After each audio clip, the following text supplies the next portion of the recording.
Halo, assalamualaikum warahmatullahi wabarakatuh. Kembali lagi bersama saya Bang Mimin di channel Musik Official Story Crew 02.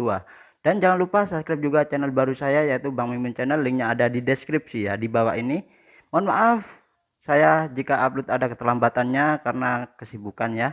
Dan jangan khawatir walau saya uploadnya terlambat, tapi itu update yang terbaru pasti ada ya. Nah, jadi mohon maaf jika ada keterlambatannya ya. Kali ini saya akan membawakan novel The Story of Yachen bab 4036 sampai bab 4056, yakni 21 bab. Jadi tanpa panjang lebar langsung saja ke alur ceritanya. Tapi sebelum itu jangan lupa like, komen, dan subscribe. Tinggal 3 lagi 1000 subscribe biar saya bisa live ya. Dan jangan lupa dukung saya juga di snack video ya. Link ini gambar snack video saya atau akun saya. Jangan lupa tinggal sedikit lagi 1 M ya. Oke, terima kasih. Langsung saja ke ceritanya. Bab 4036. Pada pernyataan Lai Qinhua membuat Yachen merenung. Yang dia pikirkan bukanlah apakah akan menggunakan energi keluarga kakeknya untuk mencapai prestasinya, atau menggunakan kekuatannya sendiri di masa depan nanti. Yang dia pikirkan adalah semakin jauh dia berjalan, semakin sempit jalannya. Jadi jika dia menginginkan keluarga Y untuk berdiri di puncak dunia, kemudian di masa depan suatu hari itu pasti akan bertemu Anjia di jalan sempit atau masalah ya. Mau tak mau dia berpikir bahwa jika suatu hari nanti jika dia benar-benar bertemu keluarga An di jalan sempit, maka Anjia akan menjadi musuh atau teman. Bagaimanapun keluarga An sekarang adalah salah satu dari 3 keluarga teratas di dunia. Jika Yechen ingin menemui keinginan terakhir ayahnya, dia harus membuat keluarga Y berdiri lebih tinggi dari ketiga keluarga itu. Jika 3 keluarga besar tidak ingin melihat bintang yang sedang naik daun di atas mereka, itu bahkan mungkin memicu pertemuan hidup dan mati antara raja baru dan raja lama. Lan Qinhua melihat bahwa Yechen tiba-tiba terdiam dan secara kasar menebak apa yang dipikirkan Yechen. Jadi dia berkata dengan serius, "Tuan Y, di antara keluarga teratas Rothschild memiliki 3 dari mereka di dunia. Ini skala abad tua yang yayasan telah melampaui sebagian besar negara di dunia. Dan itu sangatlah kuat sehingga tidak ada yang bisa melihat gambaran keseluruhannya di belakang keluarga kerajaan Saudi di Timur Tengah. Ada lagi dukungan dari seluruh negara, terlepas dari sumber daya keuangan, sumber daya material, dan kekuatan militernya. Sebagian perbandingan keluargaan adalah yang terlemah di antara 3 keluarga besar tersebut." Berbicara tentang ini, Lai Qinhua menghela nafas. Meskipun keluargaan adalah keluarga Cina paling kuat di dunia, itu adalah yang terlemah dalam situasi 3 kerajaan selama bertahun-tahun.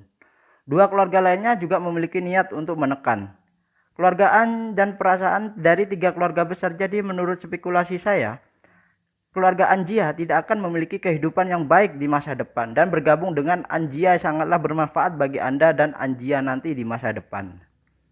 Yachen tersenyum tanpa komitmen dan berkata, "Terima kasih Tuan Lai. Untuk pengingat Anda suatu hari di masa depan, saya pasti akan bertemu Anjia secara langsung. Mari kita tunggu sampai saat benar-benar bertemu dan waktu mempertemukannya." Lai Qinhua tahu bahwa Yachen memiliki idenya sendiri, jadi dia mengangguk ringan dan berkata, "Jika Tuan Muda Ye ingin bertemu dengan keluarga An, kapan saja saya dapat membantu Anda menemukan cara untuk bertemu." "Oke," Yachen berterima kasih. "Kalau begitu terima kasihlah. Terima kasih Tuan Lai." Lai Qinhua melambaikan tangannya lalu mengganti topik pembicaraan dan berkata kepada Yachen, "Ngomong-ngomong Tuan Ye, saya memiliki permintaan yang tidak baik. Saya harap Anda dapat membantu saya." Yachen berkata tanpa ragu-ragu, "Tuan Lai, silakan bicara dan katakan." Lai Qinhua ragu-ragu sejenak dan menghela nafas. Orang tua ini memiliki teman baik bernama Fei Jiansong, dan dia adalah salah satu dari 200 peserta dalam pelelangan ini. Yachen tersenyum sedikit mengangguk dan berkata, "Saya kenal orang ini dan telah melihat informasinya." Faktanya, Yachen tidak hanya mengenal Fei Jiansong tetapi juga cucunya, yaitu Fei Kexin. Namun Yachen tidak menyebutkan bahwa dia tahu keberadaan Fei Kexin di depan Lai Qinhua itu. Lai Qinhua menghela nafas ringan saat ini dan berkata dengan serius, "Dalam perjalanan ke sini saya memberi Lau Fei Hesagram. Hesagram menunjukkan bahwa dia telah datang ke Jinling kali ini dan masa depannya agak berbahaya." Berbicara tentang ini, Lai Qinhua berkata dengan sedikit mencela sendiri. Dia dipengaruhi oleh bawahan dan memutuskan untuk datang ke Jinling untuk berpartisipasi dalam pelelangan tersebut.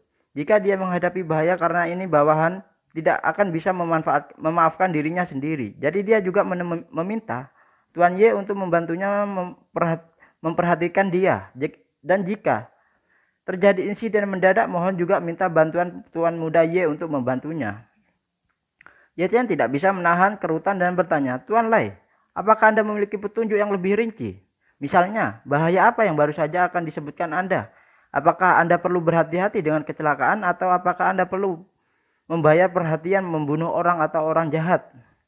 Lai Kenhua mentertawakan dirinya dan berkata, Hexagram hanya bisa membedakan yang baik dan yang buruk, tetapi tidak ada konten yang lebih detail. Hexagramnya memiliki baik dan buruknya. Dan saya tidak bisa mengatakan apa hasilnya. Segera Lai Kenhua berkata lagi, tapi dia tidak akan tinggal di Jinling terlalu lama, Tuan. Setelah berpartisipasi dalam pelelangan tersebut, tidak peduli apakah dia berhasil atau gagal, dia mungkin harus segera kembali ke Amerika. Jadi, Tuan Ye membutuhkan bantuanmu. Masalah beberapa hari ini. Ye Chen mengangguk dan berkata, karena ada pertanda buruk dalam hexagramnya, saya memperkirakan dia mungkin tidak dapat memotret pelelangan nanti. Ketika Lai Kenhua mendengar ini, dia tertegun sejenak dan kemudian tertawa terbahak-bahak dan berkata, kamu benar. Jika ada yang bisa mendapatkan obat ajaib itu pasti keberuntungan dalam hexagramnya. Yang kedua adalah itu, yang aku merindukan hubungan dengan pil tersebut. Ngomong-ngomong, Lai Kenhua berkata sambil menghela nafas. Dia semakin tua dan dia mungkin tertua dari 200 orang yang berpartisipasi dalam pelelangan pil tersebut.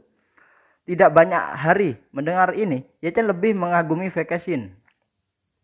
Wanita ini memang memiliki satu set, setidaknya dia sudah membuat keputusan di bawah favoritismenya. Jika kakeknya tidak bisa melihat pelelangan dan dia akan memberinya setengah pil penghamburan darah sehingga dia bisa hidup lebih lama 2 tahun atau 3 tahun ke depan.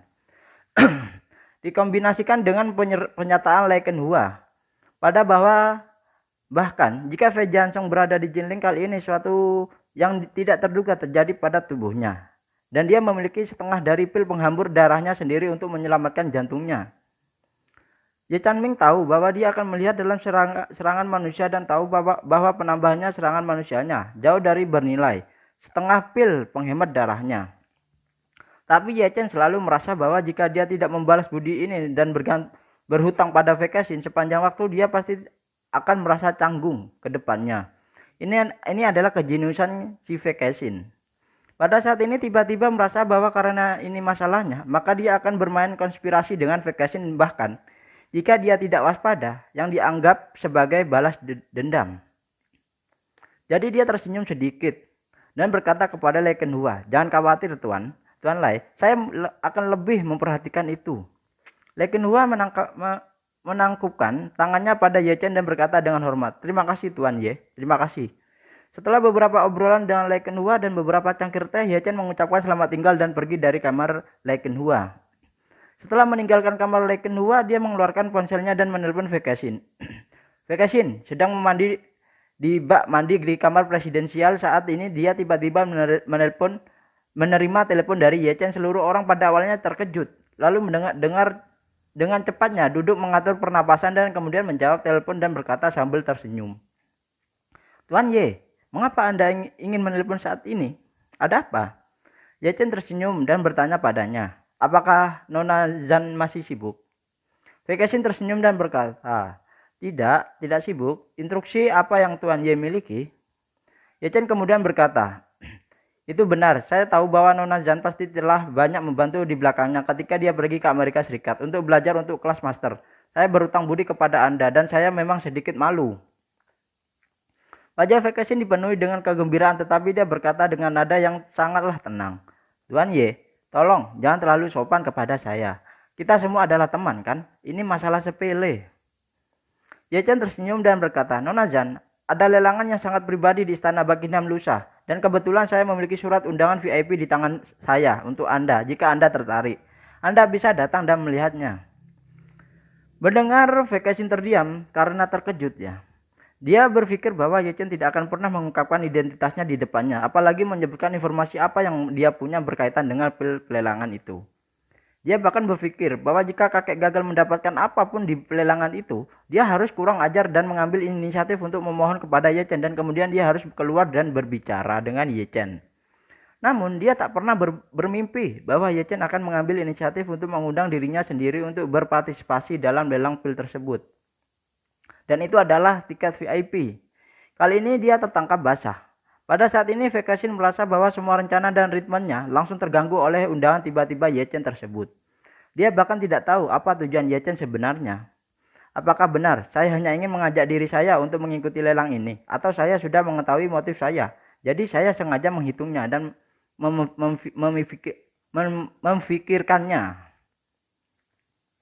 Karena itu dia tidak tahu bagaimana harus bereaksi untuk sementara waktu dan diam tertegun saat itu. Tepat ketika dia bingung, Ye Chen bertanya, Nona Zhan, apakah Anda tidak tertarik dengan pelelangan semacam ini? Sebenarnya Anda tidak perlu terlalu khawatir, saya tidak membantu pelelangan untuk menjaga pelanggan, hanya saya pikir lelang ini mungkin lebih menarik untuk Anda. Jadi saya ingin mengundang Anda, seorang tamu yang datang dari jauh untuk datang dan menikmatinya, untuk melewatkan waktu yang membosankan saat ini. Dengan mengatakan itu, Ye Chen tertawa dan berkata lagi pula, saya sudah menikah. Jika saya mengundang Anda ke bioskop itu agak tidak pantas kan? Tetapi tidak masalah jika Nona Zhan tidak tertarik, tidak punya apa-apa, beban atau psikologis. Kata-kata Ye Chen sangatlah merendahkan kegugupan Vekashin dan berkata dengan cepat, tidak, saya masih cukup tertarik dengan acara tersebut. Saat dia mengatakan itu agar tidak membiarkan dirinya menunjukkan bahwa dia tahu sesuatu tentang pelelangan ini, dia pura-pura penasaran dan bertanya, Tuan Ye, lelang apa yang Anda bicarakan ini? Ye Chen tahu bahwa Vekashin sedang berakting, jadi dia tertawa dan dengan santainya. Kebanyakan dari mereka adalah beberapa kaligrafi dan lukisan antik. Selain itu, ada obat yang sangat khusus dengan efek yang sangat ajaib, Nona. Saya tidak tahu apakah Nona Zhan mau atau tidak, apakah Anda ingin memiliki wajah atau Anda akan datang sendiri. Vekashin sangatlah bertentangan di hatinya karena kakeknya telah membawa Yuan Ziyu untuk tinggal di istana Buckingham. Jadi dia siap secara mental bahwa dia tidak akan bisa mengikuti lelangan ini. Namun sekarang tiba-tiba ada kursi VIP. Dia secara alami ingin masuk dan melihatnya karena undangan Ye Chen. Namun dia khawatir jika dia pergi dia akan diketahuan oleh beberapa kenalannya. Jika tidak ada yang lain, Tuan Lai Qinhua, Tuan Lai mengenalnya, dan jika dia bertemu Tuan Lai di depan Ye Chen, dan dia tidak akan tahu bagaimana memuluskan segalanya rencana yang dia susun. Memikirkan hal ini, dia menyadari bahwa dia masih harus fokus pada situasi keseluruhan, dan dia tidak boleh mengungkapkan identitas aslinya di depan Ye Chen sebelum pelelangan dimulai. Jadi dia berkata kepada Ye Chen, Tuan Ye, saya cukup tertarik dengan pelelangan, tapi saya agak tidak nyaman dengan penampilan publik. Ye Chen tersenyum dan berkata, Nona Zhan, tidak perlu khawatir tentang ini. Sebagai seorang VIP, Anda dapat memilih untuk duduk di kursi VIP di baris pertama, atau Anda dapat memilih untuk duduk di kotak VIP di lantai 2. Jika Anda ingin menjadi rendah hati, Anda bisa duduk di ruangan VIP. Vekashin sedikit santai dalam hal itu. Satu-satunya hal yang perlu dikhawatirkan adalah Tuan Lai. Jadi, dia bertanya dengan rasa ingin tahu, Tuan Ye, berapa banyak VIP yang ada di lelangan itu? Akankah VIP lain juga duduk di kotak VIP seketika saat tiba waktunya? Ye Chen tahu apa yang dia khawatirkan dan segera berkata, Nona Zhan, jangan khawatir, hanya ada 4 VIP kali ini dan Anda adalah keempat, kecuali Anda semua VIP lainnya dan duduk di dalamnya. Baris pertama jika Anda memilih VIP, jika ada di dalam ruangan, akan ada interaksi dengan mereka. Vekashin menghela nafas lega dalam hal ini. Dia pada dasarnya tidak perlu khawatir. Jadi dia tersenyum dan berkata, itu bagus. Saya hanya tidak suka tampilan di depan umum, tetapi saya benar-benar ingin memiliki kesempatan untuk melihat dunia di mana-mana. Pengaturan ini tidak bisa lebih baik. Dengan mengatakan itu, Vekashin bertanya-tanya dengan sengaja, ngomong-ngomong Tuan Ye, apakah Anda mengadakan pelelangan ini? Tidak, Ye Chen menjawabnya dengan santainya. Bagaimana saya bisa mengadakan pelelangan itu? Saya hanya tahu penyelenggara dan berjanji untuk membantu mereka sedikit. Jadi saya baru saja mendapatkan tiket VIP mereka. Dengan mengatakan itu, Ye Chen berkata lagi, Nona Zhan, pelelangan secara resmi akan dimulai pada pukul 8 lusa. Anda akan tiba di gerbang istana Buckingham pada pukul 7 malam lusa. Aku akan menjemputmu saat itu. Oke, siap. Vacation buru-buru setuju dan berkata sambil tersenyum, kalau begitu sampai jumpa lusa, Tuan Ye. Ye Chen berkata, oke, sampai jumpa. Setelah berbicara, Ye Chen berkata lagi, ngomong-ngomong, Nona Zhan, tolong jangan beritahu siapapun tentang masalah ini, terutama Curan ya. Vacation tidak terkejut ketika mendengar ini, karena dia sudah lama tahu bahwa Ye Chen adalah orang yang sangat rendah hati, terutama dari keluarganya. Dia telah bersembunyi sangatlah dalam, dan Xiao Churan bahkan tidak tahu bahwa banyak tentang suaminya si Ye Chen. Jadi dia langsung setuju dan berkata, jangan khawatir Tuan, saya tidak akan memberitahu orang lain, bahkan istri Anda. Itu bagus, Ye Chen berkata sambil tersenyum. Nona Zhan, sampai jumpa lusa, aku tidak akan mengganggumu lagi, selamat tinggal. Oke Tuan Ye, selamat tinggal. Setelah menutup telepon, Vacation sangatlah bersemangat sambil memegang telepon. Dia berteriak dengan semangat beberapa kali. Teriakan itu bahkan membuat Chen Yingshan khawatir yang dipisahkan oleh dinding di sebelahnya. Chen Yingshan menyapu pintu kamar dengan kartu kunci dan buru-buru berlari ke kamar mandi. Melihat Vacation berdiri telanjang di bak mandi dan menari dengan penuh semangat, dia tertegun dan bertanya dengan bingung. Nona Fei, ada apa denganmu? Vacation berkata sambil tersenyum. Shasen, Ye Chen baru saja menelponku. Apa yang menarik tentang membuat telepon itu? Chen Yingshan bertanya dengan malunya. Nona, apakah kamu tidak suka itu Ye Chen? Vacation buru-buru berkata, jangan bicara omong kosong kamu.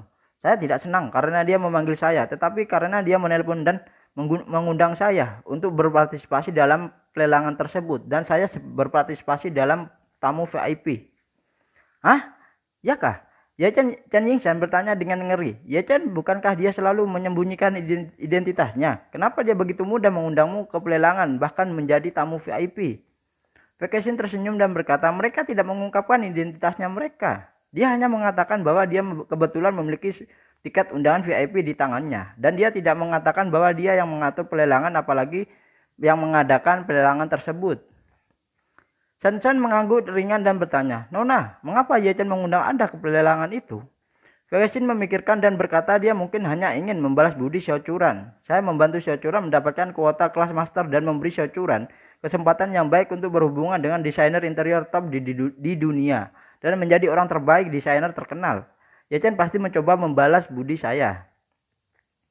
Chen Yingshan tidak meragukannya, tetapi berkata dengan khawatir, Nona, apakah Anda pikir dia ingin menggunakan surat undangan VIP ini untuk melunasi semua perasaan Anda? Selama ini, jika itu masalahnya, Anda pergi ke acara ini, bukankah itu akan menjadi kerugian besar untuk sebuah pelelangan?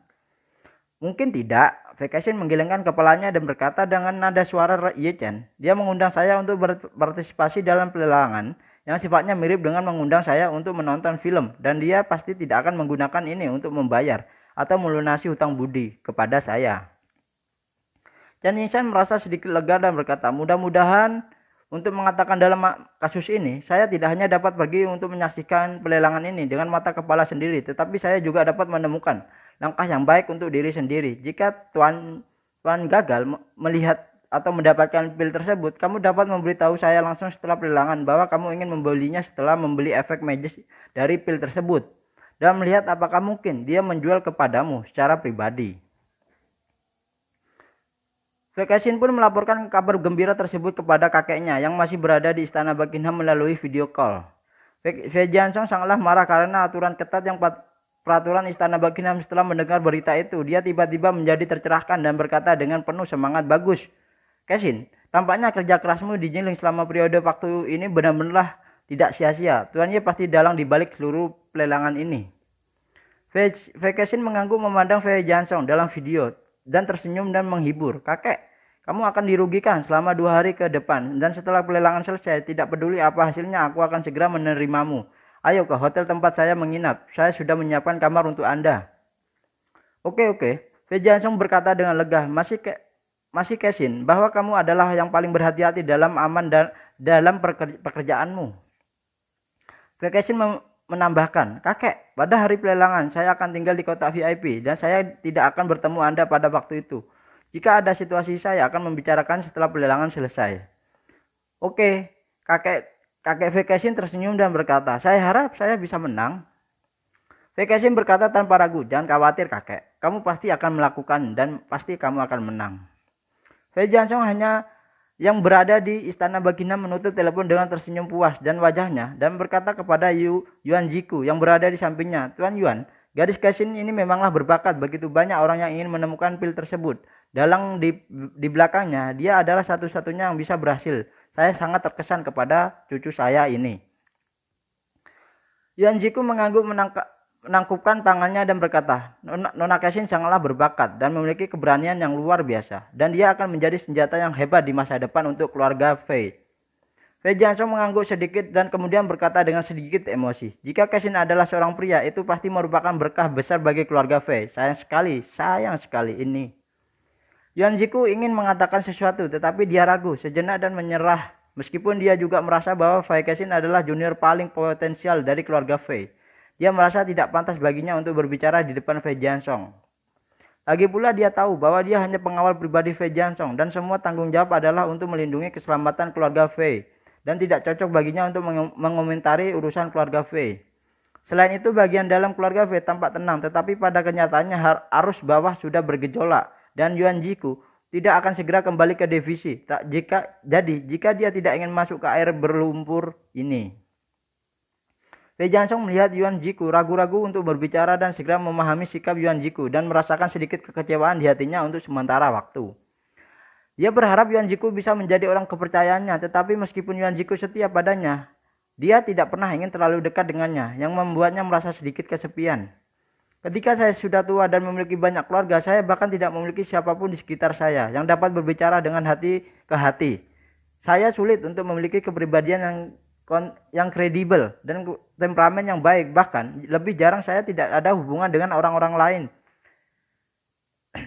Bahkan orang-orang dalam keluarga saya, tetapi pihak lain tidak mau ikut campur di dalamnya. Bahkan jika dia bahkan tidak memiliki ide untuk mendiskusikan dengan dirinya sendiri, Fei Jianxiong pasti akan merasa sangatlah kesepian." Tapi dia juga tidak menyalahkan Yuan Ziku, karena Yuan Ziku sendiri adalah orang seperti itu, dan kesadarannya tentang batas selalu sangatlah jelas. Hanya orang seperti itu yang selalu dapat tetap benar-benar tenang, dan hanya orang seperti itu yang dapat menghindari penyelia membuat kesalahan sejauh mungkin. Jadi dia menghela nafas dan berkata dengan lembutnya, "Saya ingin hidup beberapa tahun lagi. Di satu sisi saya takut mati. Di sisi lain saya berharap bisa bersama Cashin selama beberapa tahun lagi ke depan. Itu akan menjadi yang terbaik. Jika saya bisa membantunya di atas kuda, setidaknya biarkan dia memilih lebih banyak sayap. Karena jika saya pergi, dia pasti akan menjadi target keluarga Fei yang lain. Dan jika dia tidak dikeluarkan dari keluarga Fei, banyak orang akan memilikinya susah tidur dan makan." Yuan Ziku berkata tanpa acuh tak acuh, "Penantu Fei tidak harus begitu sentimentalnya. Jika perjalanan ke Jinling ini bisa mendapatkan apa yang Anda inginkan, umur Anda akan bertahan setidaknya 10 tahun lagi, Tuan." "Ya," Fei Jianxiong mengangguk dan berkata, "Jika Anda bisa memberi saya 10 tahun lagi, banyak hal yang harus diselesaikan." Di Jinling 2 hari kemudian semuanya sama seperti biasa. Karena pengaturan kuat Ye Chen, kedatangan lebih dari 200 orang kaya tidak membuat warga biasa Jinling merasa perubahan apapun di kota, kecuali tempat parkir bandara di beberapa kota sekitarnya penuh. Jika bukan karena persyaratan kuat Ye Chen bahwa orang-orang ini harus mematuhi semua peraturan, saya khawatir kelompok orang ini akan membuat lalu lintas di Jinling sengsara hanya dengan membawa iring-iringan mobil dan pengawal mereka sendiri. Hari ini pelelangan secara resmi akan dimulai. Orang-orang kaya papan atas yang datang untuk berpartisipasi dalam pelelangan ini juga sedikitlah tidak sabar.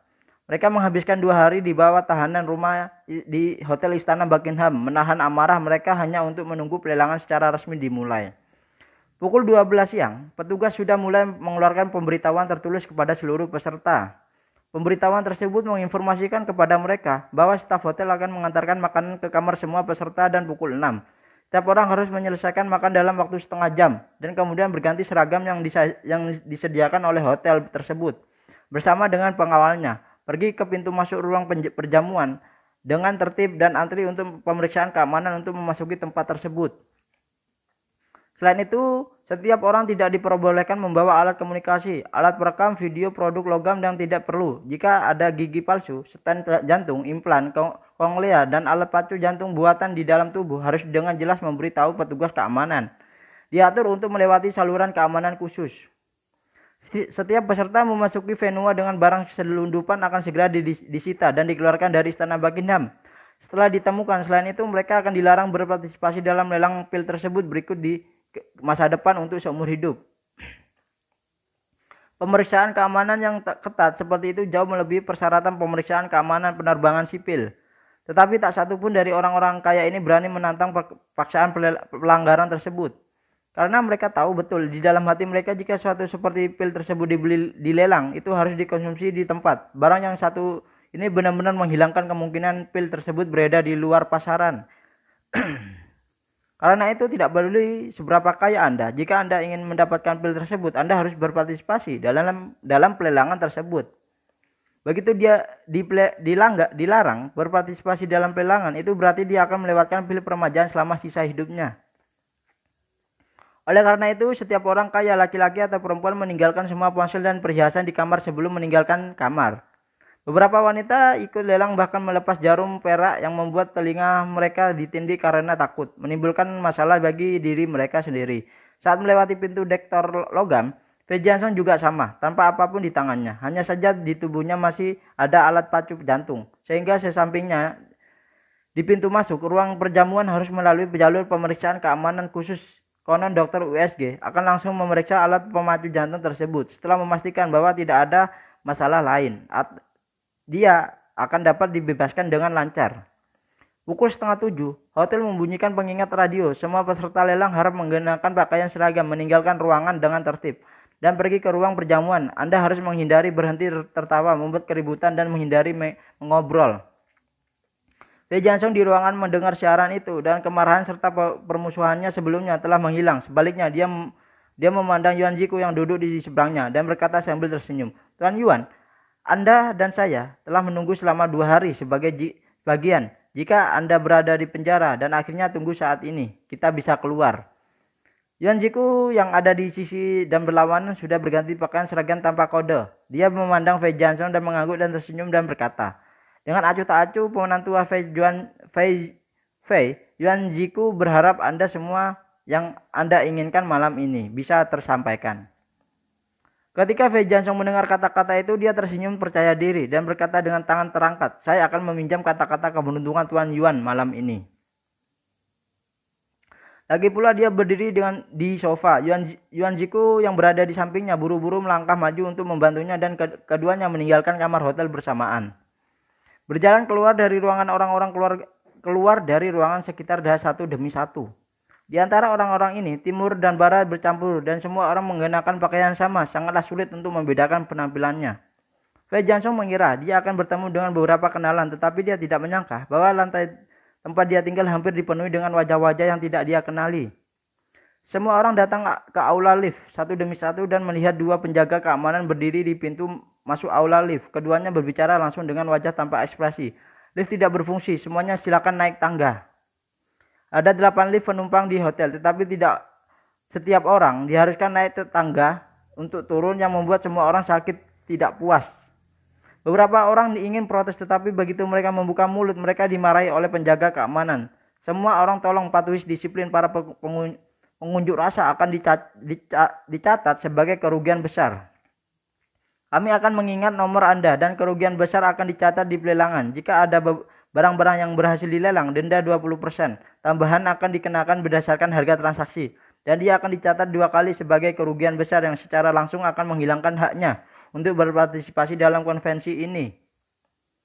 Ketika semua orang mendengar ini, mereka sangatlah menutup mulut mereka masing-masing. Meskipun orang-orang ini biasanya orang kaya top, berpangkat tinggi dan memiliki status dan kekuatan keluarga biasa di dunia, tapi ketika mereka datang ke sini, mereka tidak berbeda dengan tahanan. Dengan kata lain, Ye Chen memanggil mereka ke sini untuk membiarkan mereka belajar bagaimana menjadi cucu yang baik. Di sini mereka adalah orang yang paling hina dan bahkan seorang penjaga keamanan dapat meneriaki mereka dengan bebasnya. Meskipun ada 8 lift di sini, mereka tidak menggunakannya karena ini memungkinkan mereka semua untuk menjaga jalan dan berjalan ke ruang perjamuan dengan cara yang seragam. Dengan cara ini, orang-orang kaya ini dapat merasakan perasaan berada di penjara. Pada saat ini di pintu masuk ruang perjamuan, seperti pemeriksaan keamanan bandara, keempat saluran pemeriksaan keamanan telah disiapkan. Setiap saluran inspeksi keamanan dilengkapi dengan pintu pendeteksi logam dan beberapa personil keamanan. Ada saluran pemeriksaan keamanan khusus, serta beberapa dokter dan beberapa perangkat penentuan medis. Selain itu, ada beberapa petugas keamanan berseragam kamuflase. Seorang pria janggung dengan tangan di belakang berdiri dengan cermat di kedua sisi pintu masuk keamanan dipenuhi dengan tekanan. Ketika orang-orang kaya ini melihat situasi ini, mereka semua merasakan penindasan yang sangatlah kuat. Hanya saja mereka tidak tahu dari mana sumber rasa penindasan ini berasal. Mereka tidak tahu apakah itu berasal dari peralatan inspeksi keamanan lengkap ini, atau personil keamanan yang agung ini, atau indera komprehensif yang dibawanya kepada mereka dengan suasana keseluruhan yang sunyi. Tetapi begitu Yuan Jiku tiba di sini, dia segera menyadari sumber utama dari rasa penindasan ini, karena dia menemukan rahasia yang mengejutkan. Semua personil keamanan di sini tanpa terkecuali semuanya adalah master seni bela diri. Ada 40 atau 50 master seni bela diri di sini, dan yang terburuk juga adalah prajurit bintang 3 dan yang tertinggi bahkan memiliki beberapa prajurit bintang 5. Meskipun Yuan Jiku sendiri sudah menjadi prajurit bintang 7, dia tahu betul bahwa prajurit dengan lebih dari 3 bintang sebenarnya sangatlah langka. Ada ribuan muridnya, bahkan tidak ada 10 yang benar-benar dapat mencapai prajurit bintang 3 tersebut. Dan seniman bela diri bintang 5 sebenarnya termasuk dirinya sendiri, Master dan Lo Jiansheng, yang hilang hanya ada beberapa orang. Tetapi hanya ada beberapa personil keamanan di sini, dan kekuatan mereka secara keseluruhan telah melampaui divisi sendiri yang sangatlah mengejutkan Yuan Jiku tersebut. Wei Jiansheng melihat bahwa sosoknya sedikit kusam, dan ketika dia memalingkan wajah untuk melihat bahwa ekspresinya sedikit kusam, dia merendahkan suaranya dan bertanya, "Tuan Yuan, ada apa denganmu?" Tuan Jiku kembali sadar dan berkata dengan suara rendah, "Penantua Fei, petugas keamanan di sini tanpa terkecuali semuanya adalah ahli seni bela diri yang berpangkat bintang." "Apa?" Wei Jiansheng terseru, "Dan setidaknya ada lusinan personil keamanan di sini, Tuan. Semuanya adalah master seni bela diri bintang 3 ke atas." "Iya," Yuan Jiku mengangguk dan berkata dengan tegasnya, "Dan yang terburuk juga ada, yaitu prajurit bintang 3, Tuan." Wei Jiansheng tercengang dan tidak bisa menahan diri untuk bergumam, "Jingling kecil, bagaimana bisa ada begitu banyak master seni bela diri di sini? Bukankah itu berarti tidak banyak master seni bela diri di Cina, kan?" Yuan Jiku berkata dengan suara rendah, "Aku juga tidak tahu. Dari sudut pandang ini, bos di balik pelelangan ini pasti seorang pria dengan tangan dan mata." Pada saat ini teriakan marah datang ke 035. "Apa yang kamu bisikkan kepada orang-orang di sekitarmu? Kali ini aku akan memperingatkanmu secara lisan dan kata-kata. Akan berbicara satu sama lain lagi. Tidak boleh." Wei Jiansheng tahu bahwa 035 adalah kode internalnya. Mendengar ini, dia menggigil dan ketakutan dengan cepat menutup mulutnya. Meskipun dia sangatlah kaya, dia tidak berani dicatat sebagai kerugian besar pada saat seperti ini. Baik. Karena begitu kerugian besar dicatat, jika terjadi pil permajaan di pelelangan nanti, dendanya adalah 20% tambahan akan dibayarkan.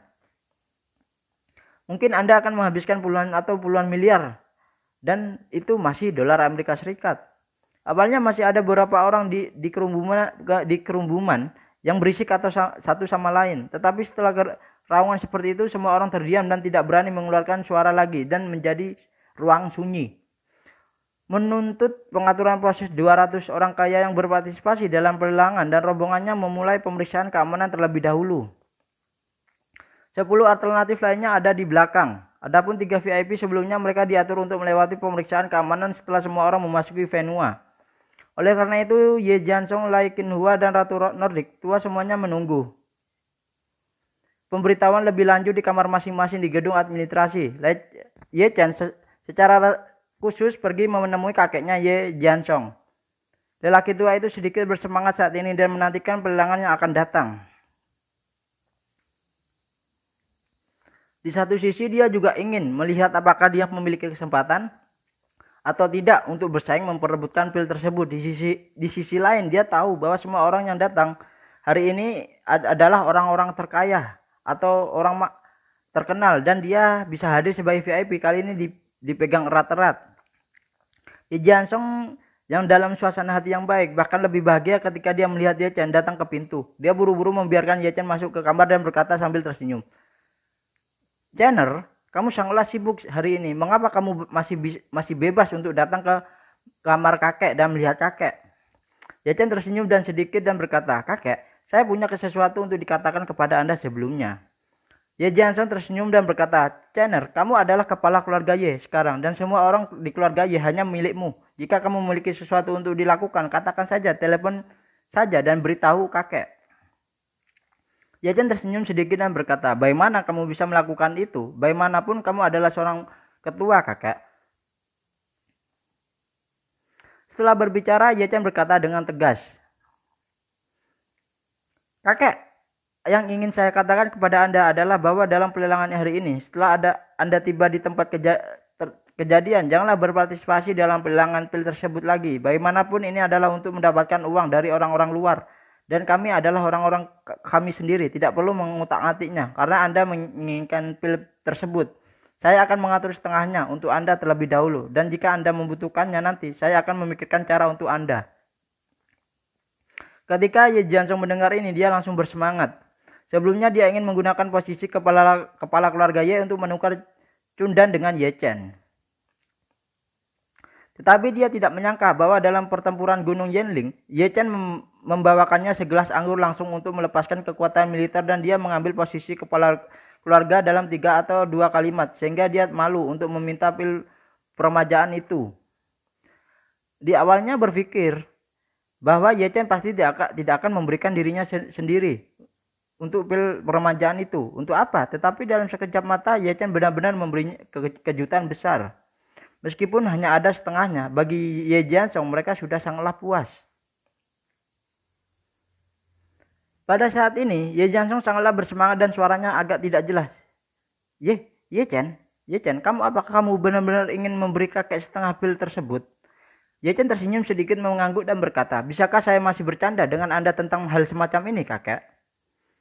Jangan khawatir, pil peremajaan setengah ini akan diatur untuk Anda malam ini di lokasi lelang ketika saatnya tiba. Nona penyelenggara, Nona Song, saya akan berterima kasih kepada Anda di depan umum atas dukungan Anda untuk pelelangan ini dan kemudian memberi Anda setengah pil peremajaan di tempat, dan yang harus Anda lakukan adalah meminum setengah pil peremajaan itu di depan semua orang." Ye Jiansong tidak menyangka bahwa pada pelelangan malam ini akan bisa mendapatkan apa yang dia inginkan, dan dia tidak bisa menahan kegembiraan dan seluruh orang gemetar karena kegembiraan dan berkata dengan penuh semangat, "Ye Chen, jangan khawatir. Kakek akan mengikuti perintahmu." Ye Chen mengangguk dan berkata tanpa ekspresi kepada Ye Jiansong, "Kalau begitu kakek, tolong istirahat sebentar. Ketika waktu masuk VIP tiba, seseorang anggota staf akan datang untuk memberitahu Anda dan menghantar Anda." Ye Jiansong buru-buru berkata, "Oke Ye Chen, kamu harus memiliki banyak hal yang penting sekarang. Kamu bisa pergi sejauh yang kamu bisa. Jangan khawatir soal kakek." "Oke kakek," Ye Chen berkata, "kalau begitu aku pergi dulu." Ye Jiansong berkata tanpa ragu, "Aku akan mengirim keluar." Ye Chen berjalan keluar dan dari pintu Ye Jiansong berbalik dan berkata, "Kakek, silakan tinggalkan." Bagus. Faktanya Ye Chen dan Ye Jiansong tidak memiliki hubungan yang mendalam, dan bahkan dia pernah merasa bahwa orang tuanya tidak dapat dipisahkan dari dirinya ketika mereka meninggalkan Yanjing. Namun Ye Chen bukanlah orang yang tidak tahu berterima kasih. Bagaimanapun adalah orang tua yang mengundang Lai Qinhua pergi ke Yanjing untuk membangun kembali Gunung Yanling yang dapat mematahkan kesulitan Ye Chen Long yang terperangkap di kawanan.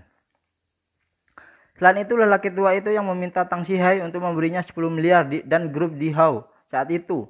Ini adalah kebaikan dan Ye Chen secara alami tidak akan melupakannya. Terlebih lagi ketika saya berada di Gunung Yanling, saya langsung mengambil posisi kepala keluarga dari orang tua itu. Orang tua itu dengan rela menyerahkan dan tidak pernah menunjukkan ketidakpuasannya. Kejadian ini juga memberi Ye Chen sedikit kesan kepada orang tua itu. Melihat Ye Chen masuk, keduanya berdiri dengan hormat. Chen Zhekai dengan hormat berkata, "Tuan muda, Anda di sini." Chen Zhenglong ingin menyapa Ye Chen, tetapi ketika dia mengingat proses ketika kesadarannya disegel di tubuhnya, dia secara tidak sadar takut. Jadi dia hanya bisa membungkuk sedikit kepada Ye Chen dan seperti burung puyuh dan berkata dengan gugup, halo Tuan Ye." Ye Chen mengangguk dan bertanya, "Bagaimana situasinya?" Chen Zhekai menunjuk ke salah satu di tengah dari 9 layar besar di depan dan berkata kepada Ye Chen, "Tuan Ye, 200 orang yang berpartisipasi dalam konvensi ini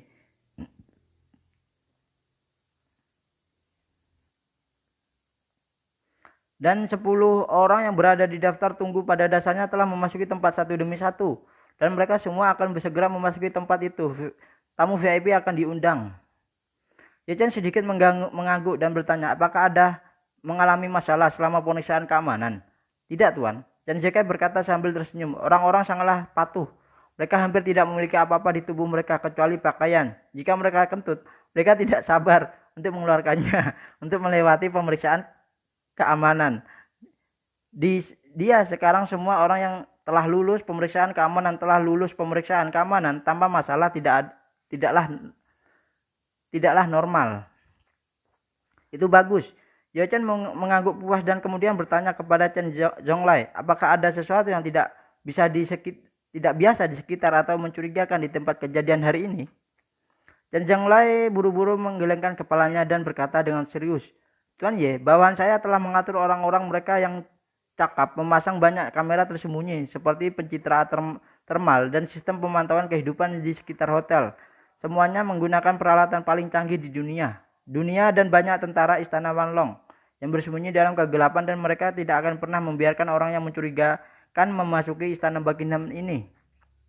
Bagus, Yechen berkata dan tersenyum. Dengan saudara-saudara dari kuil Wanlong yang bertanggung jawab, saya benar-benar lega tentang keamanan ini. Dan Zhonglai berkata dengan hormat, Tuan Ye, bawahan Anda akan melakukan apa yang terbaik untuk memastikan keamanan pelelangan Anda. Yechen mengangguk setuju dan pada saat itu ponselnya tiba-tiba berdering.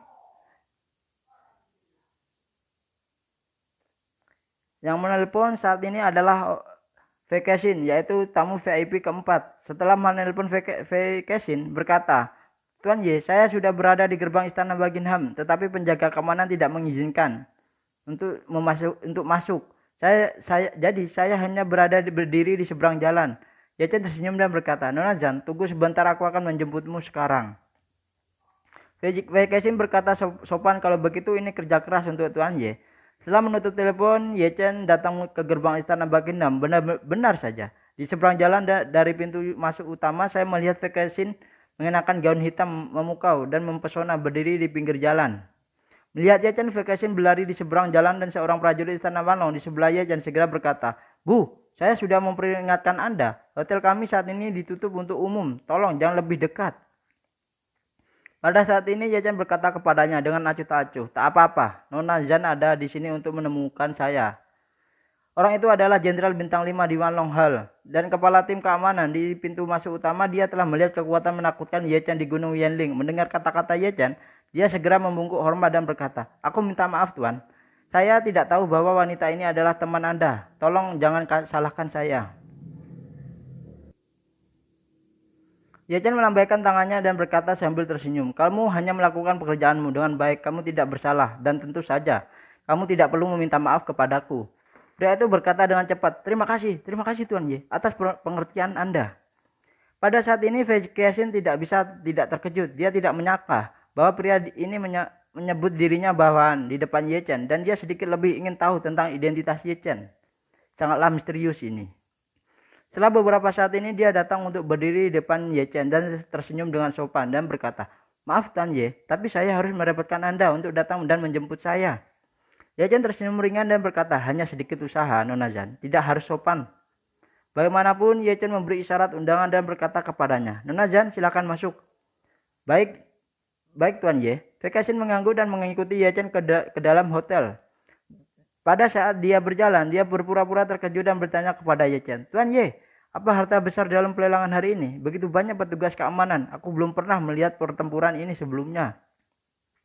Yechen tidak menyembunyikannya dan berkata dengan santainya, pelelangan malam ini adalah sejenis ramuan obat yang disebut pil permajaan, yang tidak hanya dapat menyembuhkan semua penyakit, tetapi juga membuat orang melihat masa lalu yang terlihat lebih muda selama 20 tahun atau bertahun-tahun yang lalu. Vacation pura-pura terkejut dan bertanya, apakah benar ada obat ajaib seperti itu di dunia Tuan Ye? Yechen tersenyum main-main dan berkata, kebetulan akan ada aturan khusus dalam pelelangan malam ini. Mereka yang telah berpartisipasi harus mengkonsumsi pil itu di tempat dan kemudian Anda akan dapat melihat keajaiban obat itu dengan mata kepala Anda sendiri.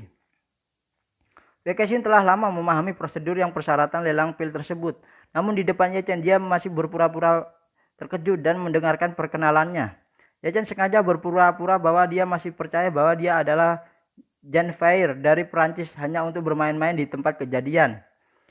Karena ini, Ye Chen tidak bermaksud untuk mengekspos lebih dalam identitas Vekasin. Dia berencana untuk terus bertindak seperti ini dengan Vekasin mengikuti permainan Vekasin terlebih dahulu. Dan kemudian menunggu Vekasin mengambil inisiatif untuk mengklarifikasi semuanya pada dirinya sendiri. Jadi kedua orang itu masing-masing dengan pikirannya sendiri datang ke pintu masuk keamanan ruang perjamuan. Ye Chen menyerahkan surat undangan VIP kepada Vekasin dan berkata kepadanya, "Nona Jan, Anda bisa masuk dengan surat undangan ini.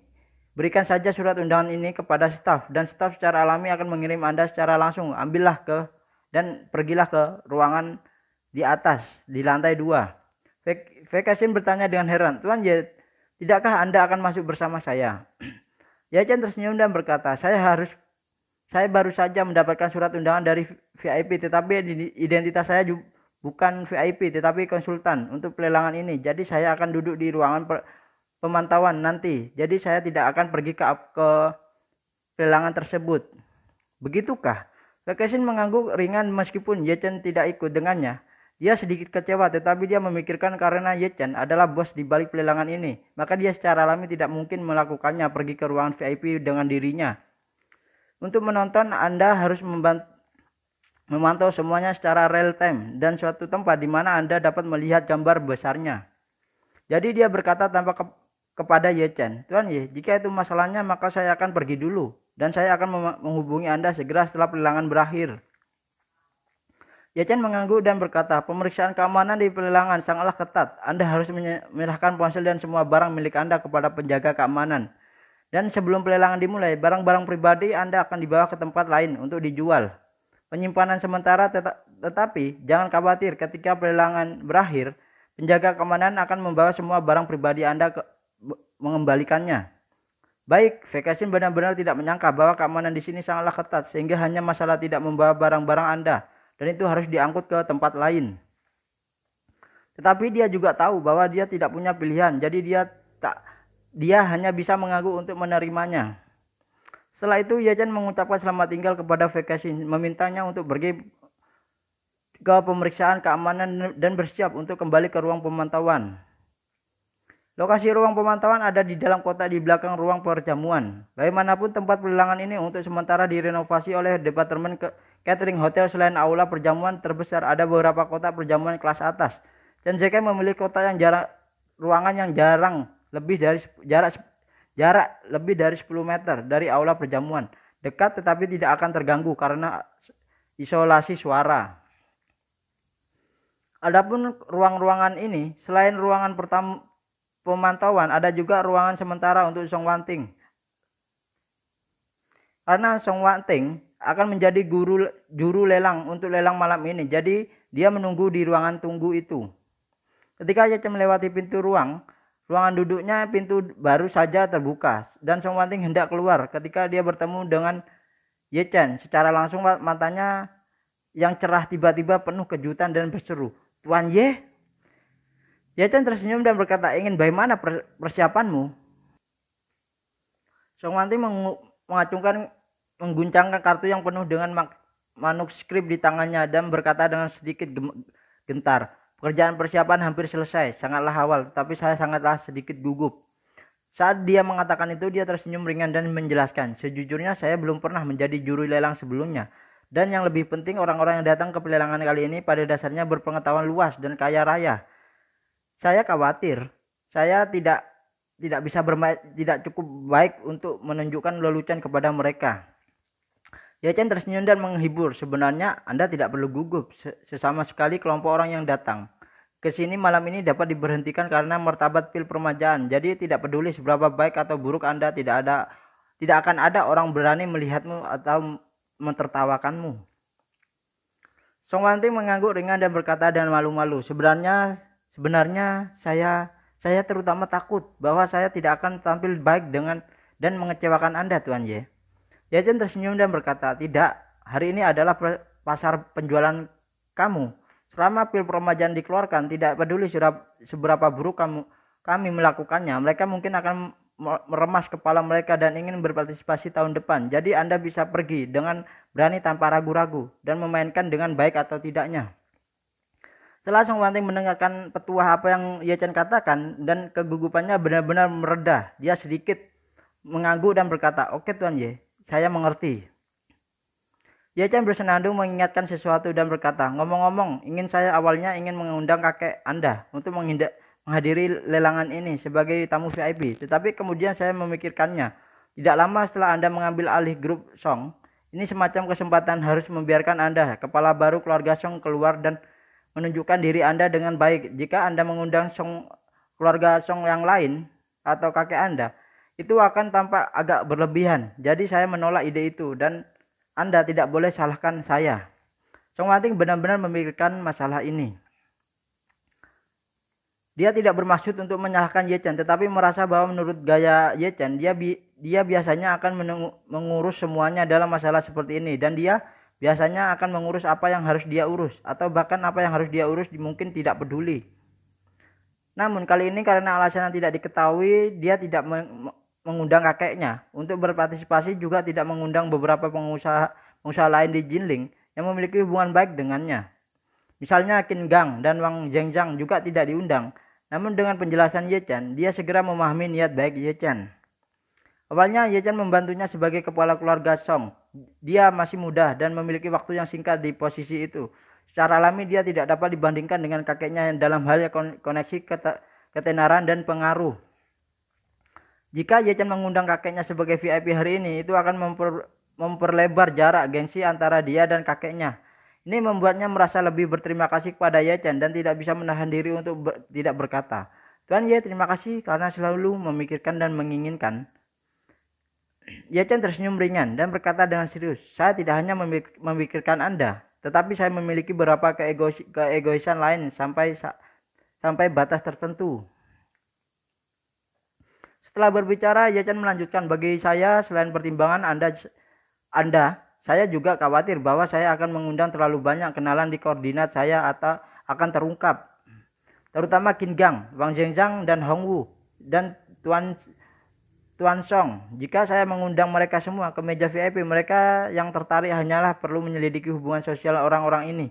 Dan mereka akan dapat segera menemukan saya dan melacak saya. Jadi aku tidak mengundang teman-teman lokal kali ini. Tidak hanya untukmu, tetapi juga untuk menyembunyikan diriku lebih baik.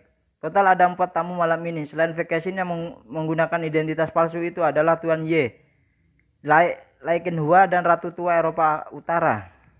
Adapun Tuan Ye Chen merasa tidak apa-apa lagi pula. Dia hanya secara substansial mengambil posisi kepala keluarga Ye, tetapi dia di mata dunia luar, kepala keluarga Ye masih Tuan Ye.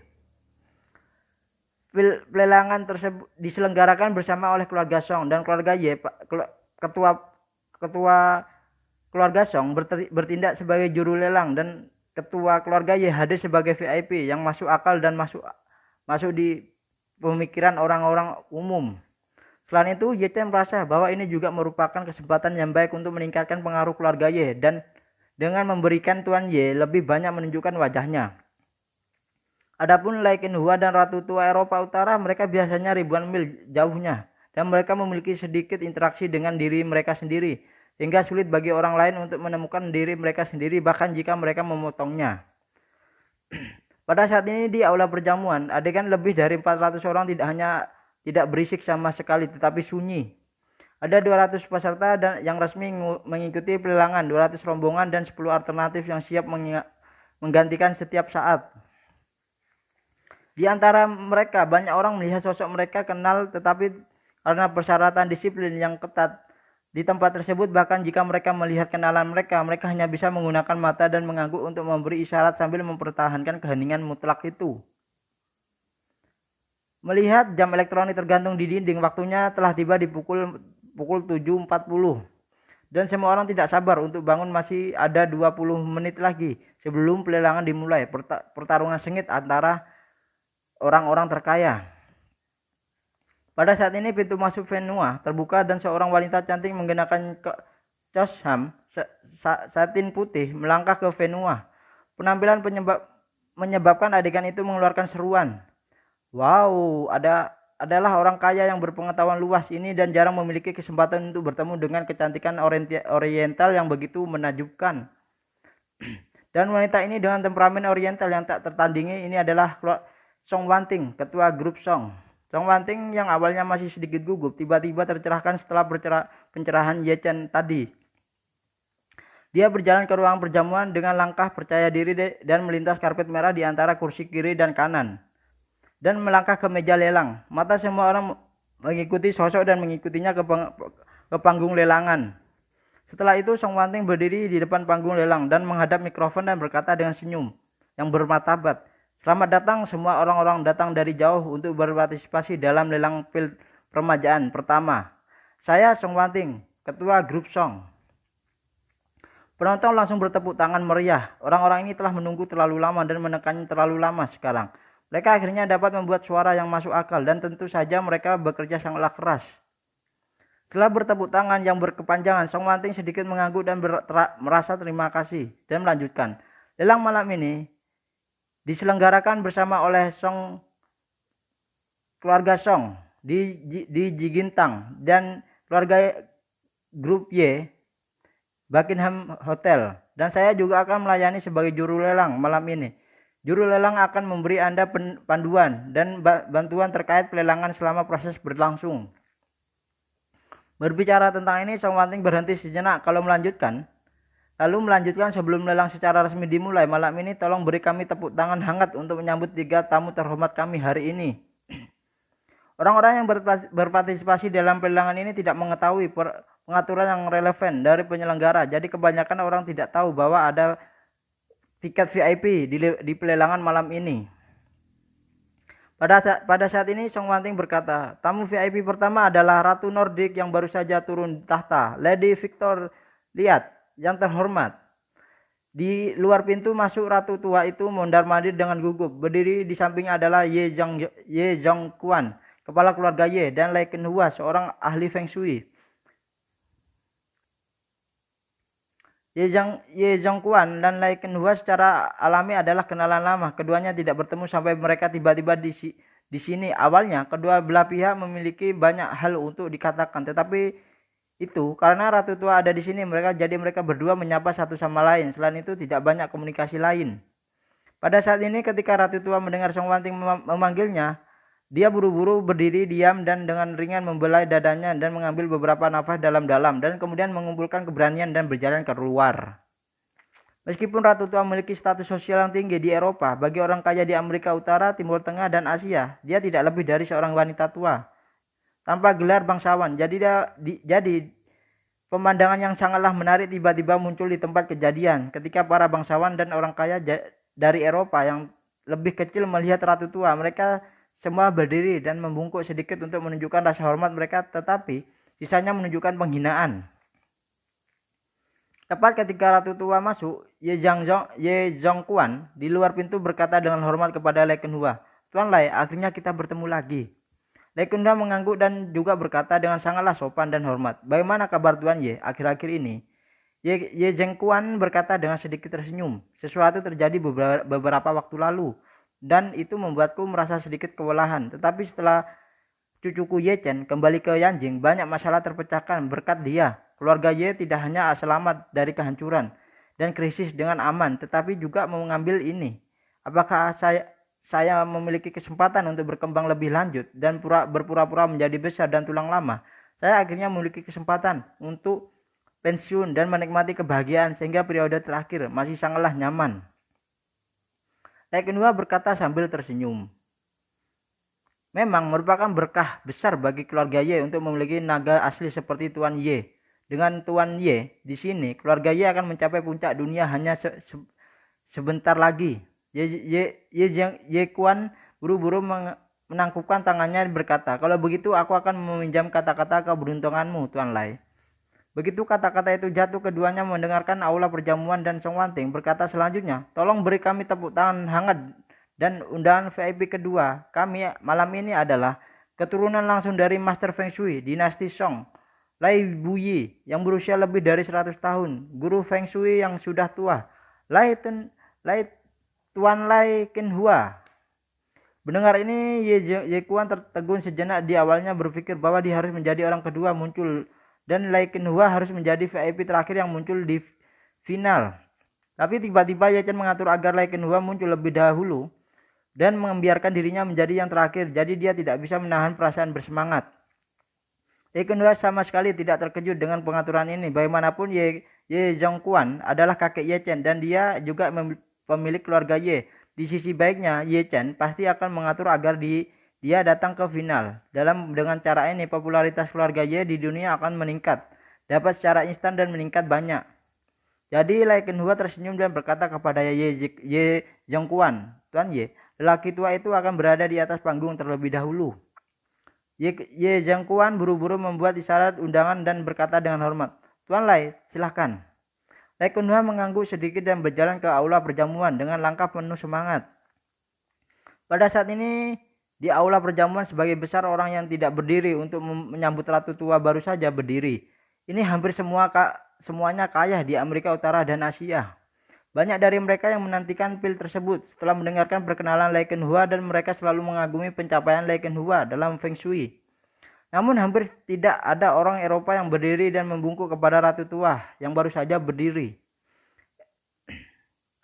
Sebenarnya cukup berbeda dengan Amerika Utara. Amerika Utara sendiri terdiri dari pendatang dengan banyak kepercayaan, banyak suku dan relatif lebih inklusif.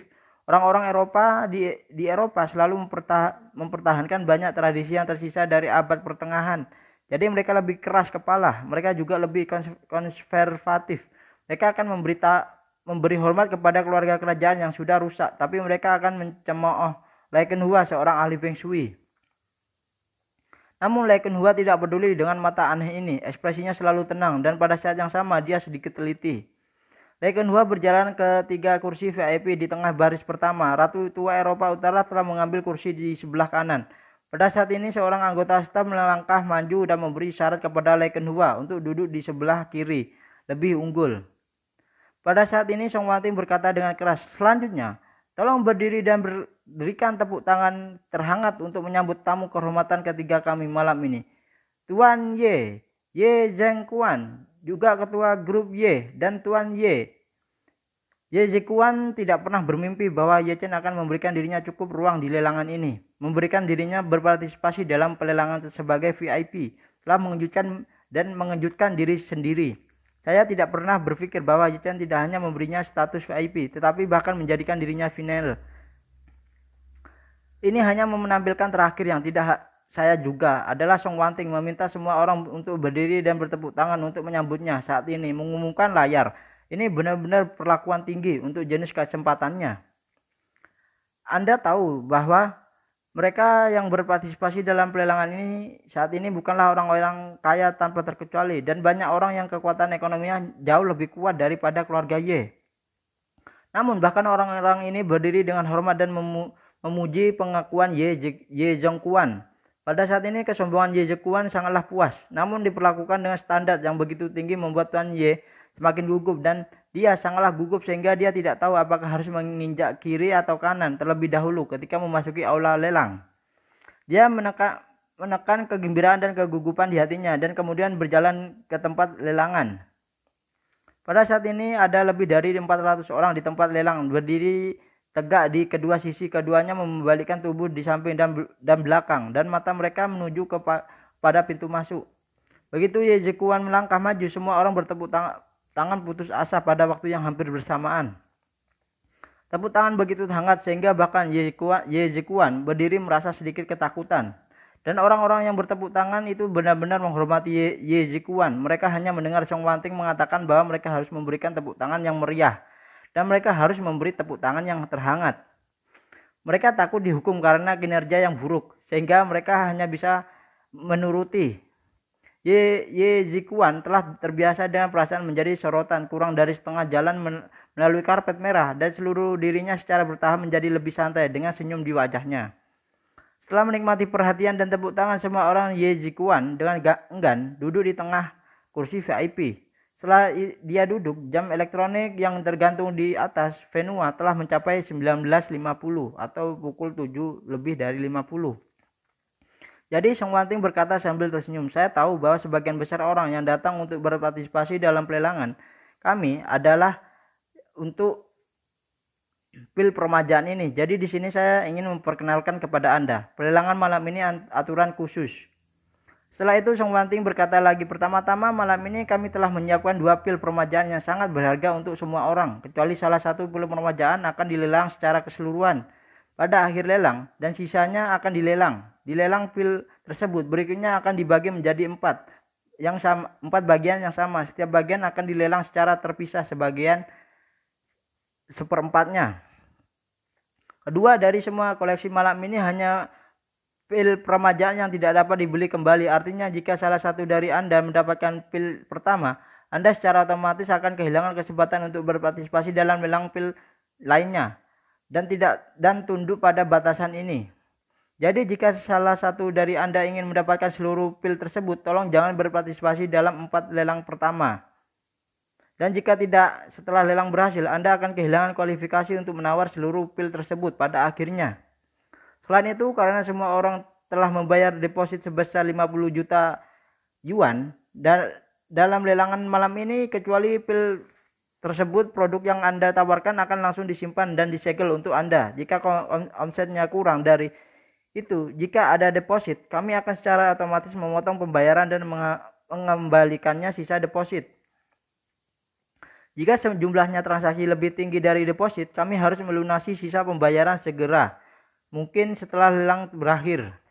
Akhirnya jika Anda menawar pil tersebut, kami dan staf kami akan memberi Anda ponsel. Anda dapat menghubungi keuangan dan secara langsung Anda membiarkan keuangan Anda menyelesaikan transfer sesegera mungkin. Kami memverifikasi bahwa uang telah diterima. Setelah itu pil tersebut akan diserahkan kepada Anda di tempat.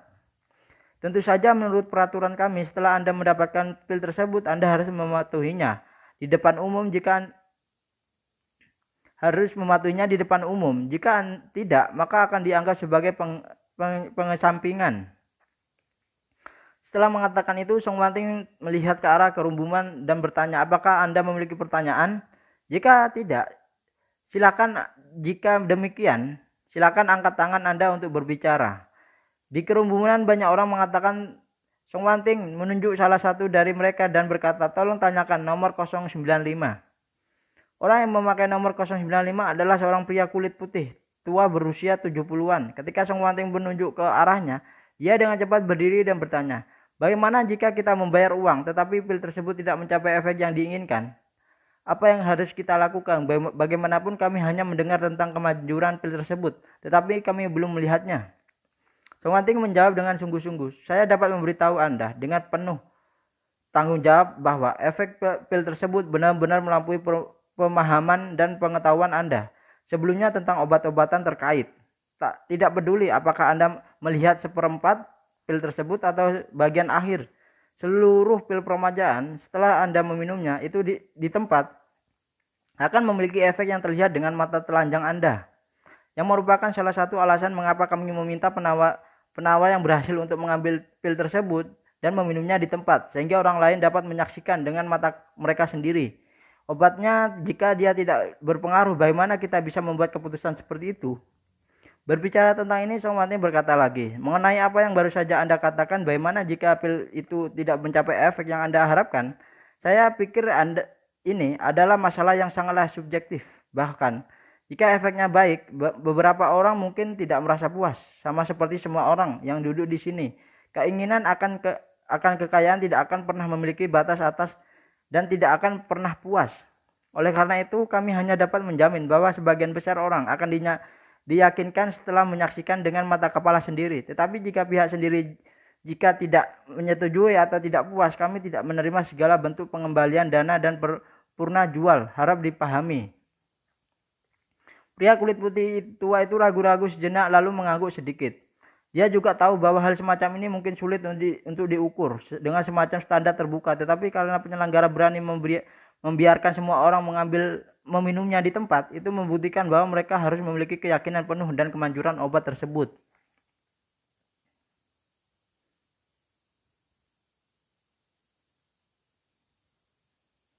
Jika tidak, selama pil permajaan pertama dijual dan semua orang melihat bahwa pil permajaan tidak berpengaruh, maka pil permajaan selanjutnya tidak akan bisa dijual. Jadi dia berkata, terima kasih Nona Song atas penjelasan Anda, saya bisa mengerti. Song Wanting kemudian berkata lagi, tolong ditanyakan nomor 055.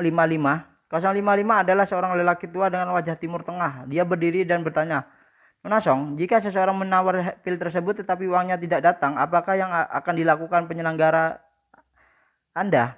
Song Wanting berkata dengan serius, karena lelang kami malam ini diselingi dengan koleksi Haichun dan lainnya. Jadi setelah lelang pil itu berhasil, setiap orang memiliki waktu 20 menit untuk mentransfer uang. Jika dalam 20 menit jika pembayaran belum tiba, kami akan secara otomatis membatalkan bagian dari pil itu dan lepaskan bagian dari pelelangan ini untuk lelang lain, dan jika pembayaran gagal, kita akan kehilangan kualifikasi untuk melanjutkan penawaran untuk pil tersebut malam ini. Pria itu mengangguk dan berkata, saya mengerti, terima kasih Nona Song atas jawaban Anda. Song Wanting tersenyum sedikit sebagai tanggapan dan setelah menjawab beberapa pertanyaan lagi, saat ini pukul 19.59. Setelah itu Song Wanting tidak melanjutkan panggilan tetapi melihat waktu berhitung mundur sehingga 10 detik terakhir. Jadi dia tersenyum dan berkata, saya mengumumkan bahwa pelelangan ini pertama secara resmi akan dimulai sekarang dan kami akan mempersiapkan untuk semua orang malam ini adalah seperempat pertama dari pil permajaan ini. Begitu Song Wanting selesai berbicara, ada ledakan seru di antara hadirin. Semua orang berpikir bahwa pil akan ditekan di belakang dan perlahan dilepaskan dan dihangatkan, tetapi mereka tidak menyangka bahwa barang pertama yang dilelang sebenarnya adalah pil permajaan. Ini sebenarnya pengaturan disengaja oleh Ye Chen. Apa yang diinginkan adalah perasaan meledak lapangan begitu dia muncul. Anda tidak perlu bekerja keras di lapangan, cukup jatuhkan blockbuster dan meledakkannya dan lapangan akan memanas dalam sekejap. Apalagi dengan mengambil Haicundan terlebih dahulu, kelompok orang ini dapat melihat efek Haicundan dalam waktu tercepat dan yang akan membuat orang lain semakin gila.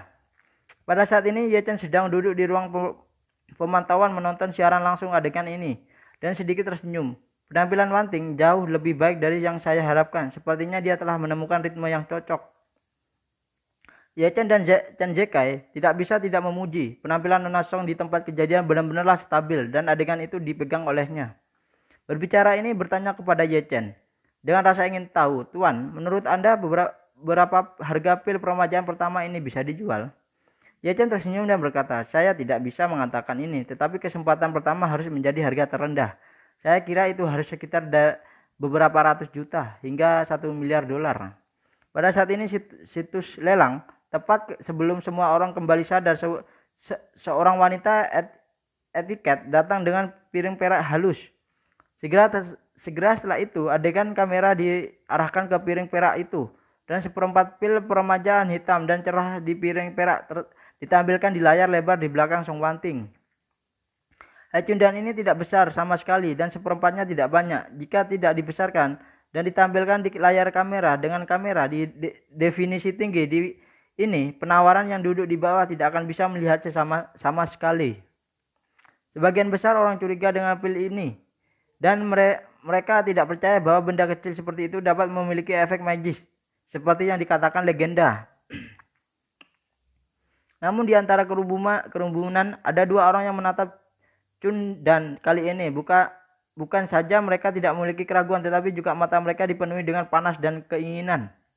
Di antara mereka, selain Ratu Nordik tua yang diselamatkan oleh pil tersebut, ada juga kenalan lama Ye Chen, orang terkaya di Haicheng, Lai Tailai.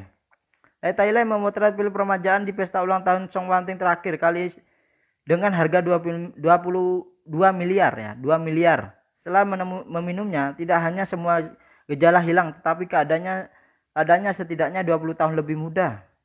Pada saat itu dia tahu bahwa 2 miliar yang dia habiskan terlalu berharga. Karena itu kali ini dia juga mendaftar untuk pelelangan sesegera mungkin dan ingin mengambil kesempatan ini untuk bekerja keras dan mencoba mendapatkan beberapa pil permajaan lagi.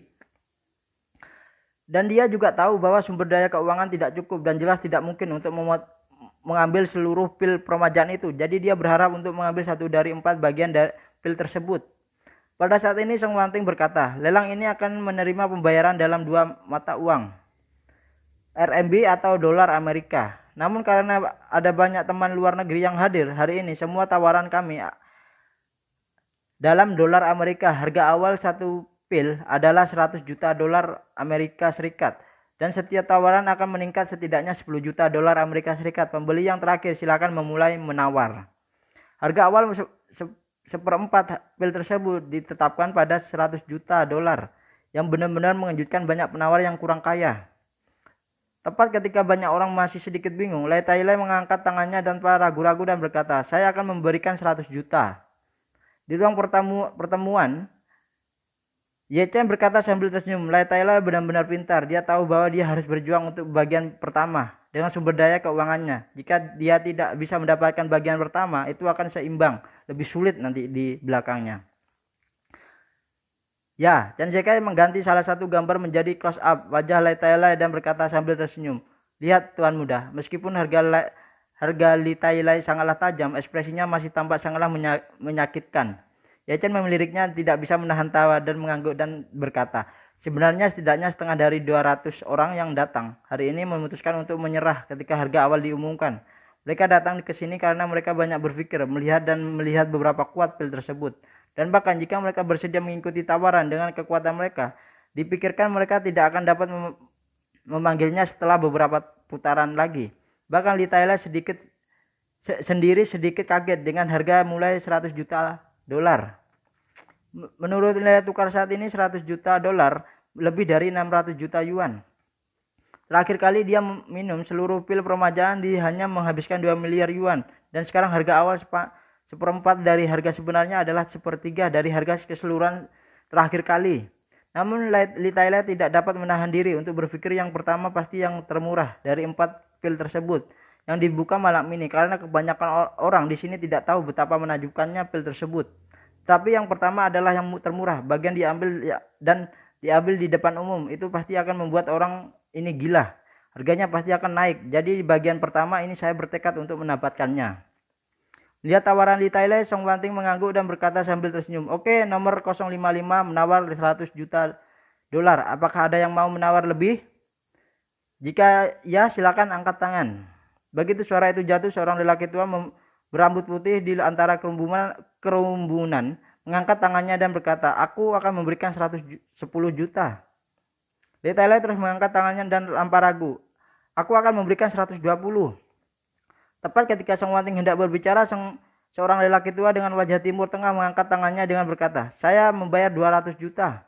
Li Tai-Lai langsung terpanah oleh serangan mendadak Chang Yaojin dan berpikir dalam hati, orang ini langsung menelpon dari 120 menjadi 200. Begitu dia membuka mulutnya, saya tidak tahu apakah dia benar-benar kaya atau sengaja ingin untuk bermain taktik psikologis untuk menakut-nakuti pesaing lain dengan kenaikan harga instan. Sebelum Li Tai-Lai kembali sadar, dia melihat Ratu Nordik tua duduk di kursi VIP di barisan depan berkata, "Saya membayar 250.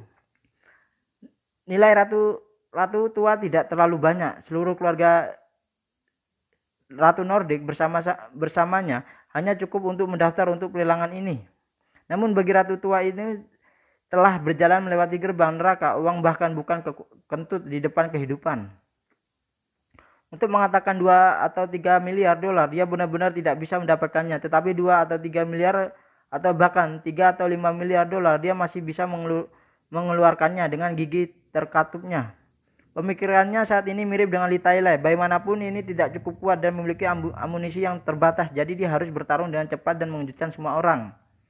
Jadi dia begitu membuka mulutnya, dia langsung memasang harga terlalu tinggi sebesar 50 juta.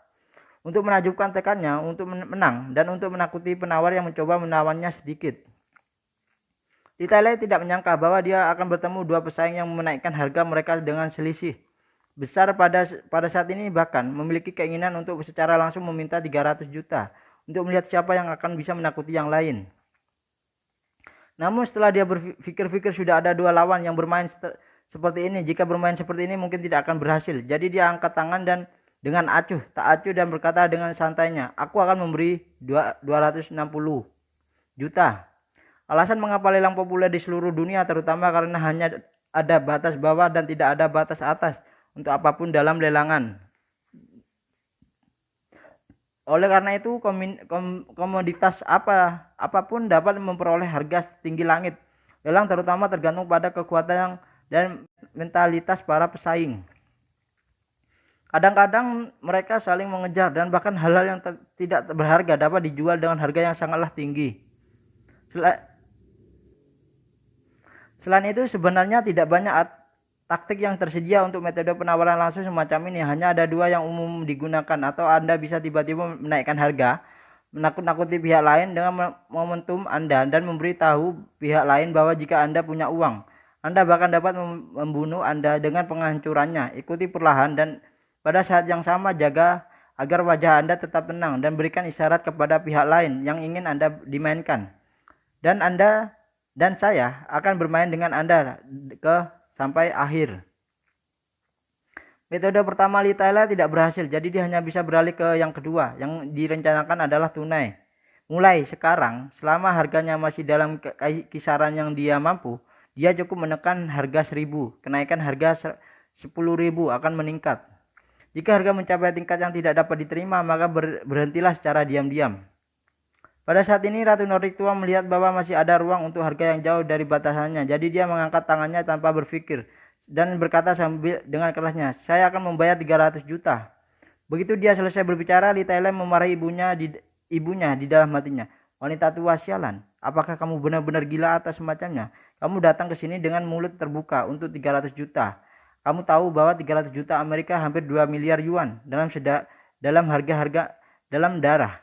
Harganya sebesar ini untuk membeli yang utuh, sangatlah buruk." Sementara Lee Tyler memarahi diam-diam di dalam hatinya, dia segera mengikuti dengan ekspresi tenang dan permukaan. "Aku akan membayar 310. Setelah mengatakan ini, hati Lee Tyler berdarah. Dia awalnya berpikir bahwa kelompok orang ini belum pernah melihat pil tersebut sebelumnya. Dia mengambil keuntungan darinya dan mencuri salinan pertama. Harganya tidak lebih dari 300 juta dolar. Tetapi siapa yang mengira bahwa harganya sudah melebihi 300 juta dolar? Tapi untungnya dia juga seorang pengusaha dengan kekayaan bersih puluhan miliar dikonversi ke dolar Amerika. Setidaknya ada lebih dari 10 miliar, jadi 300 juta dolar Amerika Serikat ini tidak ada artinya baginya. Dan mantan orang kaya di Timur Tengah itu mengangkat tangannya lagi berkata, "Saya membayar 320. Sialan. Lee Tyler mengutuk dalam hati dan hendak menawar 330 ketika seorang pria kulit hitam yang tidak pernah mengangkat tangannya tiba-tiba mengangkat tangannya dengan gemetar dan berkata, suara gemetarnya, "Aku 500 juta." Pria kulit hitam adalah salah satu orang kulit hitam terkaya di dunia. Dia berasal dari Nigeria dan merupakan raksasa super di Nigeria, bahkan seluruh Afrika. Orang-orang ini sedang berlibur di London dan beberapa waktu lalu dan mendengar kabar bahwa kelas atas sedang mendiskusikan lelang pil peremajaan. Dan dia sendiri karena menderita penyakit Parkinson 10 tahun yang lalu telah mencari metode pengobatan yang paling canggih di seluruh dunia. Namun penyebabnya penyakit Parkinsonnya belum dapat dipahami oleh kalangan ilmiah. Hingga meski telah aktif menjalani berbagai pengobatan, gejala penyakit Parkinsonnya belum juga membaik. Bukan saja dia tidak membaik, tetapi kondisi terus memburuk dalam 2 tahun terakhir sehingga hidupnya sendiri sangatlah terpengaruh. Hari ini karena getaran tangan dan kakinya terlalu kuat, dia sudah lama tidak bisa berjalan sendiri dan dia tidak bisa makan sendiri. Dia hanya bisa mengandalkan orang lain untuk memberinya makan. Tidak hanya itu, sekarang fitur wajahnya telah kehilangan kendali sarafnya.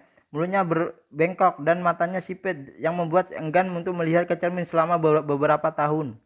Karena itu bahkan jika dia memiliki kekayaan, dia tidak memiliki kesempatan untuk menikmatinya sama sekali. Penyakit ini dideritanya selama bertahun-tahun, telah menyiksanya menjadi bentuk impersonal. Impian terbesarnya sekarang adalah dapat menyembuhkan penyakitnya, sehingga dia dapat menikmati sisa hidupnya dengan tenang. Bahkan jika dia harus berkorban lagi dalam hal kesehatan, uang tidak masalah.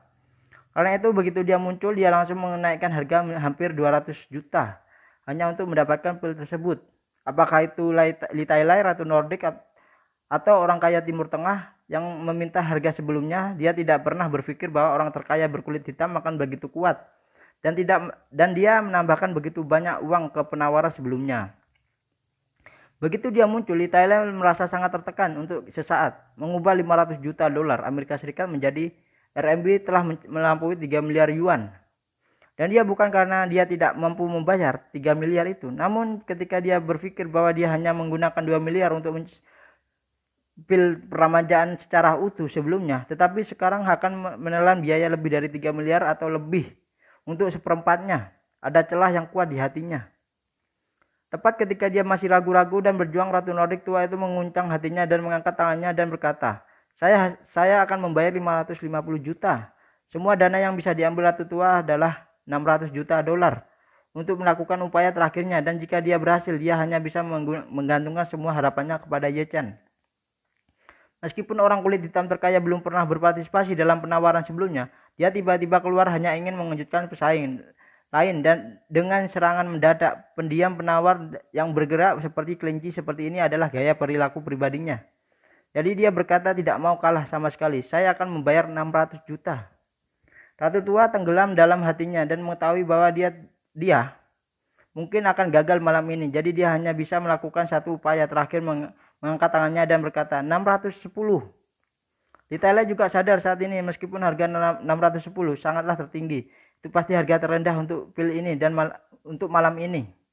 Apalagi dia juga melihat tubuh pasien Parkinson yang tergemetar dan matanya sipit, dan langsung tahu kalau orang ini pasti pasien Parkinson yang sakit parah. Jadi mau tidak mau ia berpikir dalam hati meninggalkan pil itu pertama, dan dia naik ke atas panggung untuk memakan pil itu. Jika ibunya pulih di tempat, pil itu selanjutnya akan lebih mahal. Memikirkan hal ini, dia menggertakkan giginya dan hendak meneriakkan harga 650 juta. Ketika dia mendengar suara gemetar itu berteriak lagi, aku akan memberikan 700 juta.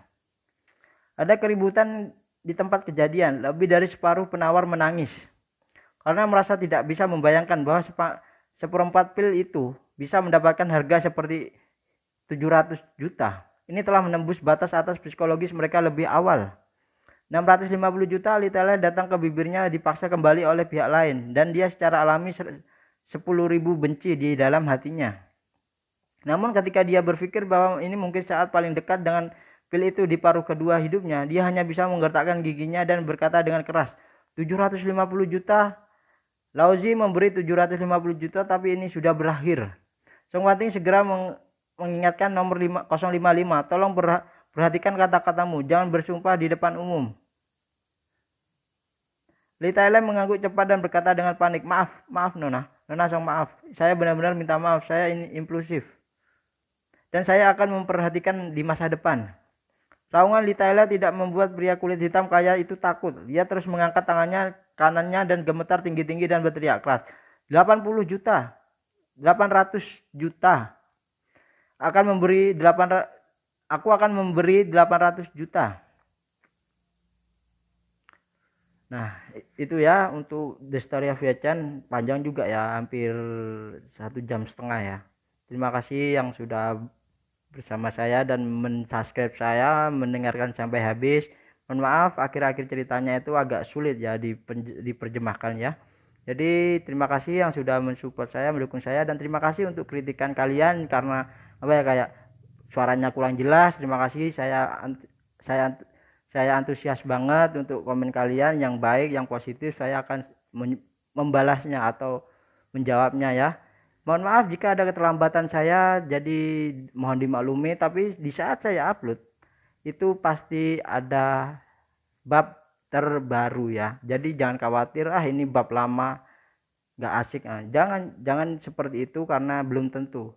Karena saya selalu upload itu bab yang baru keluar pasti saya ikutkan upload, bab yang baru terakhir upload itu pasti saya upload juga ya. Saya jadikan satu. Nah, itu terima kasih dari saya. Wabillahi taufiq wal hidayah. Wassalamualaikum warahmatullahi wabarakatuh.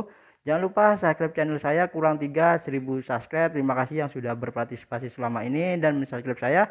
Terima kasih juga yang sudah unsubscribe, karena kalian sempat subscribe saya tapi kalian unsubscribe lagi. Saya tetap ucapkan terima kasih. Bye bye.